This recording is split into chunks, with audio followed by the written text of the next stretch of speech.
take us back to when it all kicked off for you, particularly in this format of the game, because I remember it's not too many people in the world who can boast of a 99 in two different formats of the game. We're not talking Test cricket, T20 and one-dayers, and on both times it looked as if you had taken your side home, but just individually you fell that one run short. Does it still rankle once in a while because you were that close? Thanks for reminding me. The 99 against West Indies. And that was a fairy tale. It was at home. Yeah, it was my home ground. Yeah, which made it even more special.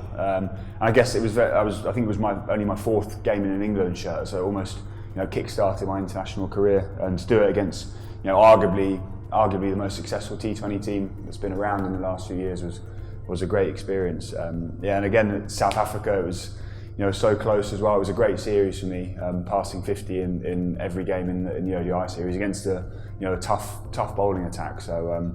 It was disappointing not to get the century both times, but I guess it's something on your name. You've got one of the only players to get two 99s in that format. So rough with the smooth.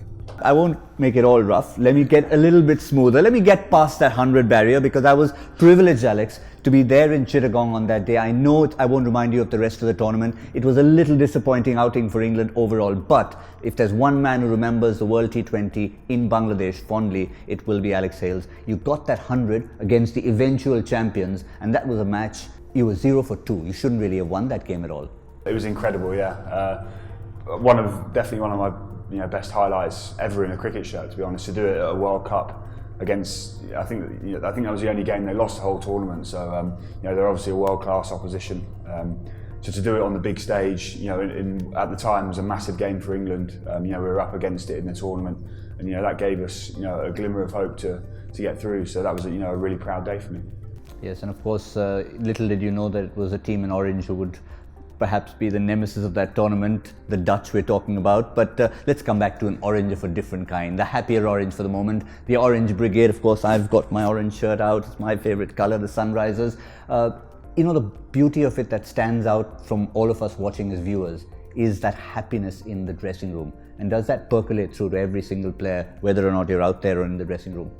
I think it does, yeah. One of the biggest things that I've noticed since joining Sunrisers is we try and make it a family environment. It's very close, very close, tight group, and that's something we're very proud of as a franchise, is being almost like a family environment. So I think when you have that environment where everyone feels respected and cared for and looked after, that goes into your practice, which eventually goes into the way you play your cricket. And I think that's shown how we've played so far this tournament. We've been up against it a lot in the game so far and managed to grind out some really impressive wins, with some world-class bowling and also batting on tough pitches. I think the pitches we've had so far when we batted first haven't necessarily been that easy, so we've ground out some scores and then defended our bowling attacks with second to none. So it's been a really enjoyable 7 games so far. Yeah, you would have been on the bench. I mean, just imagine this. It's one thing to not put a pass score on board. It's another thing to be 20, 30, maybe even 40 below par, 132, 118. There's no way you have any business defending that. I mean, what was the talk in the dressing room? Because you would have been there as part of that dugout. I mean, did you really believe you'd be able to defend that, or did you just say go out there and enjoy that? I'm trying to imagine what a Tom Moody would say. I think it's a little bit of both. The enjoyment factor is the biggest thing, always playing with a smile on your face, because in T20 there's a lot of pressure. Every single ball is a big moment in a match, so the biggest thing is enjoying that pressure. And also knowing that a team that's chasing such a low total, the pressure is instantly on them.